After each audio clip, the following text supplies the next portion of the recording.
We talked a little bit, as you heard there, about taking water back into public hands. Well, with me now is Matthew Topham from the We Own It campaign. Welcome back to the show, Matthew. Thank you. Good morning, Rima. Tell us a bit about We Own It and what it is that you do. So We Own It campaigns for public ownership of public services.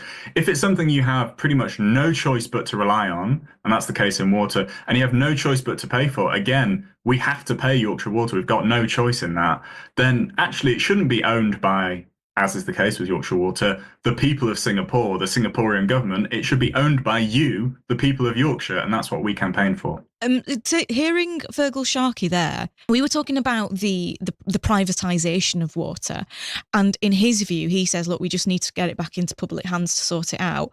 It's easier said than done, that, isn't it? The difficult thing is getting ministers to crack on and deliver what everyone else thinks is necessary. So there's been, across the country, a consensus from all the clean water campaigners. There's a really obvious thing to do, and you take the licenses away from these failing water companies. They've done it on the railways. You know, we saw TransPennine Express, Northern. When they've been failing, those railway operators lose their license and it gets transferred to a publicly owned operator.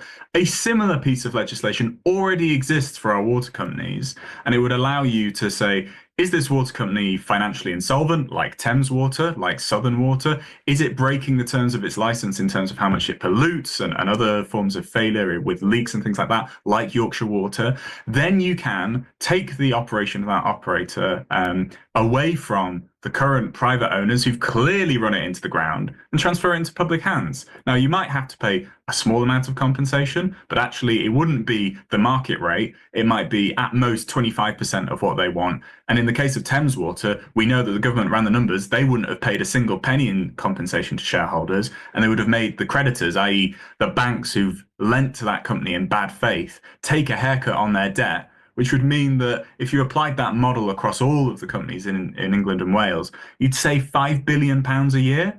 And that is money that you could be investing a bit more in sewage and leak prevention, maybe build some new reservoirs, for instance, to stop these droughts, or give it back to customers so that our bills aren't rising at the rapid rate that they are. That's another big one, Matthew. There is a real feeling, isn't there, at the moment, that is distrustful of so many of our big institutions, water being one of them. Is there any way that these private companies could pull this back somehow? No, it's a death spiral. The privatisation cannot go on. And as the droughts become more frequent, we have no choice but to take water back into public hands so that the public control it in our interests.